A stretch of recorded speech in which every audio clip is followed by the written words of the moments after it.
साथी जो यहाँ आए हैं, मैं सबसे पहले उन्हें अपनी तरफ से क्रांतिकारी अभिवादन करता हूँ। साथियों, कल पूरे प्रदेश में जगह जगह सरकार के विभिन्न अधिकारियों ने हमारे साथियों को रोकने की कोशिश की। हमारे कई जिला सेक्रेटरी, कई जिला प्रभारी पुलिस कस्टडी में हैं। उन्हें रोक दिया गया आने से, लेकिन आपका यहाँ आना ये बता रहा है कि आपका मनोबल उससे कमजोर नहीं हुआ, बल्कि आपका मनोबल और मजबूत हुआ है कि हमारे इस आह्वान से, हमारे इस कार्यक्रम से उत्तर प्रदेश की सबसे खूंखार सरकार, अब तक के इतिहास की सबसे खूंखार सरकार डर गई और गरीबों के प्रतिनिधियों को रोकने लगी। ये आपकी सबसे बड़ी विजय है। यही हमारे इस आंदोलन की विजय है कि हमारे कमजोर गरीब गुरबे, जिन्हें मनवादी लोग, जिन्हें आरएसएस के लोग, जिन्हें भाजपा के लोग, जिन्हें कंपनियों के दलाल समझते हैं कि इनकी कोई औकात नहीं है, इनकी कोई ताकत नहीं है, उनके सामने उन्होंने कल ही समर्पण कर दिया। मित्रों, आज यह कार्यक्रम में लंबी बात नहीं कहूंगा, हमारे साथियों ने बातें रख दी हैं। हम चिंतित हैं उत्तर प्रदेश को लेकर। हमारी चिंता इस बात पर है कि बिना कानून से आया हुआ एक व्यक्ति, जो किसी कानून से नहीं बना था, एक मठ का मठाधीश बनता है। वो परंपरा और धर्म की परंपराओं से निकल के आता है।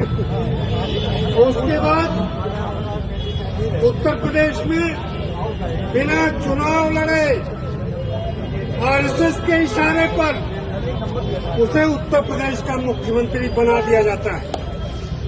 वो खुद एक गैर संवैधानिक संस्था की तरफ से निकल के आता है, जहां बराबरी के लिए कोई जगह नहीं है।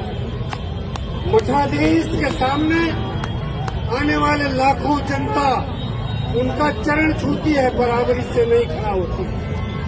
आज वो उत्तर प्रदेश को चाहते हैं कि मठों की जनता बना दी जाए, ये अधिकार विहीन लोग बना दिए जाए, ये संविधान के अधिकार छीन लिए जाए। तो हम ये करने आए हैं आज पहली बार। ये संभव नहीं है। आपने जो बुलडोजर नाम का एक कानून तंत्र खड़ा किया है, ये अपराध है।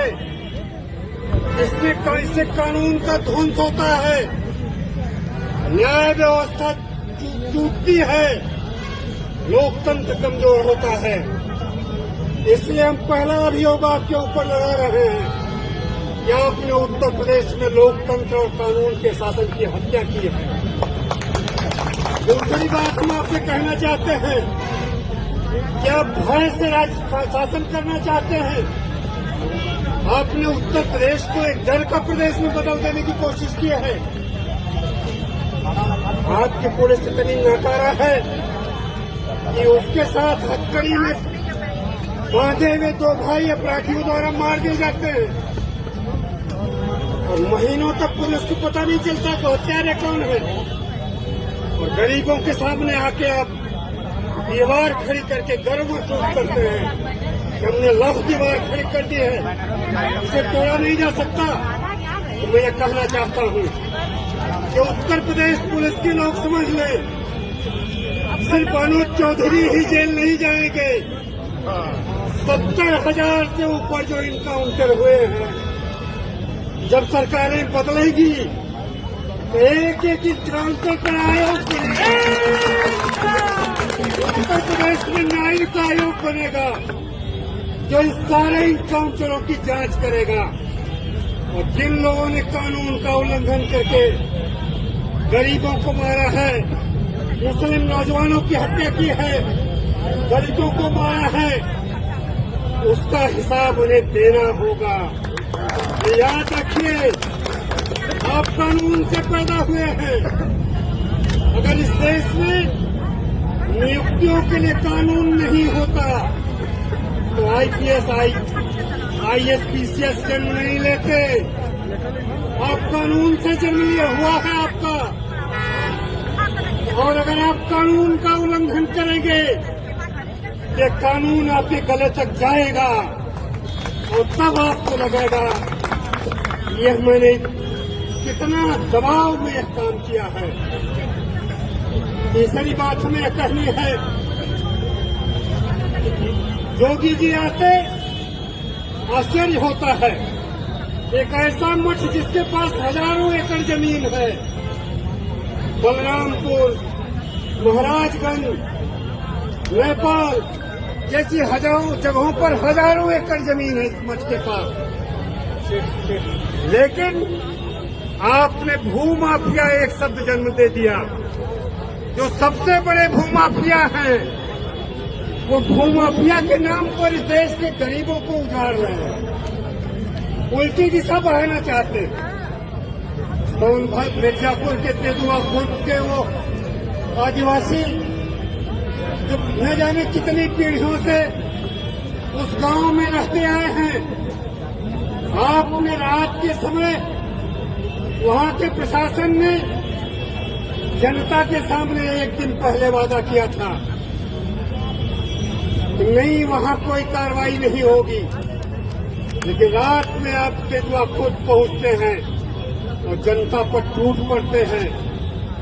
अरे भाई घुसपैठिया है क्या आदिवासी? इन्हें आप घुसपैठिया कहेंगे? आप इस्लाम के मानने वालों को जो हजारों वर्षों से इसी देश में रहते आए हैं, आप उन्हें जब घुसपैठिया कहते हो तो एक बीमार दिमाग के मान लेता है तो हो सकता है घुसपैठिया हो, बांग्लादेश से आए हों, लेकिन ये आदिवासी तो यही से जन्म लिए हैं। जियोलॉजी और विज्ञान के सारे इतिहास के सारे तथ्य कहते हैं कि आदिवासी भारत के मूल निवासी थे, तो ये कैसे जमीन पर कब्जावर हो गए? आपने उनके सादगी का, उनकी ईमानदारी का, उनकी सरलता का फायदा उठाकर राजस्व संहिताओं का दुरुपयोग करते हुए कानून के नाम पर उन्हें उजाड़ते हुए जंगलों में खदेड़ दिया। वो जंगलों में जाके रहने लगे, वहां उन्होंने एक जीवन बनाया। अब आप रानी के लिए वो जीवन छीनना चाहते हैं तो याद रखिए, भारत में अंग्रेजों के खिलाफ सबसे पहले आदिवासियों ने विद्रोह किया था। 1857 तक 80 आदिवासी विद्रोहों का इतिहास है। इतिहास के विद्यार्थी ये बात जानते हैं। इसलिए आप झारखंड से लेकर उड़ीसा और गुजरात तक आदिवासियों को जो उजाड़ने की कोशिश है, आप बारूद बिछा रहे हो इस देश में। आप उन जंगलों में बारूद बिछा रहे हो, पेड़ों की छाए में आप पुलिस की संगीन के नीचे बारूद और मत बिछाइए। आप सत्ता में बहुत दिन नहीं रहेंगे, लेकिन इतिहास में आपका नाम उन जालिमों में लिखा जाएगा जिन्होंने अपनी जनता का कत्लेआम किया था, जिन्होंने अपनी जनता को बिगाड़ा था, अपनी जनता को ऊपर बर्बरता ढाल की थी। इसलिए कहना है कि ये बंद करिए, कानून का दुरुपयोग बंद करिए। हर जिले में आपके पास गरीब मिल गए हैं, पोखरे पर, तालाब पर, ग्राम समाज पर बसे हुए लोग भूमाफिया नहीं हैं, वो मजबूर लोग हैं जो मजबूरी में जाके वहां बसे और भारत के सरकार के पिछले सरकारों के कानूनों के तहत बसे, क्योंकि इस देश को बचाना था। आजादी के बाद भूमि सुधार करना था और भूमि सुधार के इस पूरे कार्यक्रम के तहत इन गरीबों को बसने का मौका मिला था। आज उन्हें आप उजाड़ करके बहुत बहादुर बन रहे हैं। याद रखिए, आने वाले समय में मठों की जमीनों का भी हिसाब होगा। को भी बांटने की लड़ाई शुरू होगी। भूमाफिया खोजे जाएंगे, उनका पता लगाया जाएगा कि कौन कौन भूमाफिया है, और आपका हथियार अंत में आपके खिलाफ चलेगा। मित्रों, बातें लंबी हैं, हम बहुत चिंतित हैं। मोदी जी जब आए दिल्ली की गद्दी पर तो बहुत बड़े बड़े वादा करके आए थे। अभी इस साल लाल किले पर उन्होंने कहा कि मैं इस देश के किसानों के लिए, उनकी रक्षा के लिए दीवार बनकर खड़ा हो जाऊंगा। आप ट्रंप के सामने बालू की भी दीवार नहीं हो पाए। ट्रंप के एक लात मारने पर आप दीवार बनने की जगह आप दलाल बन गए। आप दीवार नहीं हैं, आप कॉर्पोरेट और विदेशी शक्तियों के दलाल हैं। आपने, और आप इतने बेशर्म हैं, मैं बहुत ईमानदारी से कह रहा हूं कि हम जब भारत से कोई सामान बेचते थे अमेरिका, तो 13 से 125% टैक्स लेते थे। आपने उसे 0 कर दिया। आपने भारत के खजाने को खाली करने का अपराध किया है। अमेरिका का माल आता था, हम उस पर अधिक से अधिक 3 रुपए 100 रुपए में देते थे।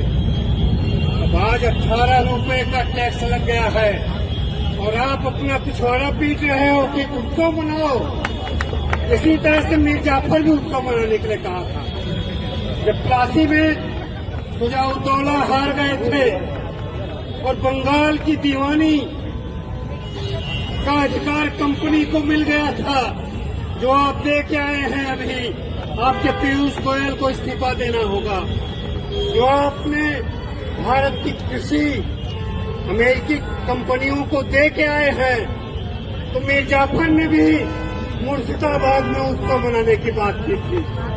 शर्म आती है कि आप इसमें बेशर्म हैं। हमारे देश का 140 करोड़ देश के लोगों का तो ख्याल रखते हैं। संघ के कुछ स्वयंसेवकों के आप प्रतिनिधि नहीं हैं कि अंग्रेजों की दलाली करके आप चल निकल जाएंगे। आप 140 करोड़ भारतीयों के प्रधानमंत्री हैं। आपको उनकी शक्ति का एहसास होना चाहिए था। आपको 140 करोड़ लोगों की ताकत का एहसास होना चाहिए था। लेकिन जनता तो आपकी निगाह में है नहीं। आप कॉर्पोरेट को देखते हो, आप ट्रंप को देखते हो, आप मैक्रो के रफेल को देखते हो, आप फ्रांसीसी मिसाइल देखते हो। आपको गरीबों की लाठी डंडे और उनकी फावड़े याद नहीं आते। आप उसकी ताकत नहीं समझते, इसलिए देश बेच के आए हैं। हम जानते हैं इसके दूरगामी प्रभाव होंगे। हम एक बार फिर गुलामी की तरफ जाएंगे। लेकिन याद रखिए, ये 1757 नहीं है, ये 2025 है। 1/4 21वीं सदी पार हो गई है। ये एआई का युग है। यहाँ चोरियां छिपती नहीं, यहाँ धूर्तताएं दबती नहीं, यहाँ दलाली और समर्पण गोदी मीडिया के नगारे से छिपाया नहीं जा सकता। इसलिए कहा कि मोदी जी, उसी दिन देश ने आपको लानत भेज दी थी जिस दिन आपने समझौता करके आपकी हिम्मत नहीं ली कि आप देश के सामने आए। आखिरी रविवार को आते हैं आप मन की बात लेके। हम उम्मीद करेंगे कि मोदी जी अपने इस अपराध के बारे में इस बार मन की बात अगले रविवार को देश के सामने रखेंगे कि आपको किन परिस्थितियों के नाते करना पड़ा। मैं ये नहीं कहता कि आपके व्यभिचार की सीढ़ी उनके पास है। मैं ये नहीं कहता कि अडानी के भ्रष्टाचार का कागज उनके पास है। मैं नहीं कहता कि आपने कनाडाई और अमेरिकी नागरिकों की हत्या रा ने की है। निज्जर की हत्या में रा फंस गई है। रा के अधिकारियों पर मुकदमे हैं। मैं बात यहाँ नहीं उठाना चाहता है, देश का मामला है। लेकिन ये कहना चाहता हूं कि रा पीएमओ के अधीन है, उसे कोई और मंत्री नहीं देखता। अगर रा के ऊपर अमेरिकी न्यायालय में हत्या का अभियोग है तो मोदी जी याद रखिए, ये ट्रंप आपके मित्र हैं। ये मित्र कह के पीछे से लात मारते हैं और अंत में आपको उस न्यायालय में ले जाएंगे जहां अडानी और विकास यादव को जाना है। इसलिए मित्रों, आज के इस बहादुराना संघर्ष में जब एक तरफ क्रूर सत्ता, उसके बिके हुए लोग गरीबों की दावेदारी को रोकने के लिए कल पूरे देश उत्तर प्रदेश में ताकत लगा दिए थे, और आप अपनी दावेदारी पेश करने के लिए जिस साहस के साथ यहां पहुंचे, उसके लिए मैं आपको फिर क्रांतिकारी अभिवादन करता हूं। और इसी के साथ मनरेगा का सवाल, लेबर कोड का सवाल, आशा कर्मी लड़ रही हैं उनका सवाल, नौजवानों का सवाल, विश्वविद्यालयों को आपने कूड़ेदान में बदल दिया। दुनिया के 200-300 विश्वविद्यालयों में भारत का स्थान 270वां है।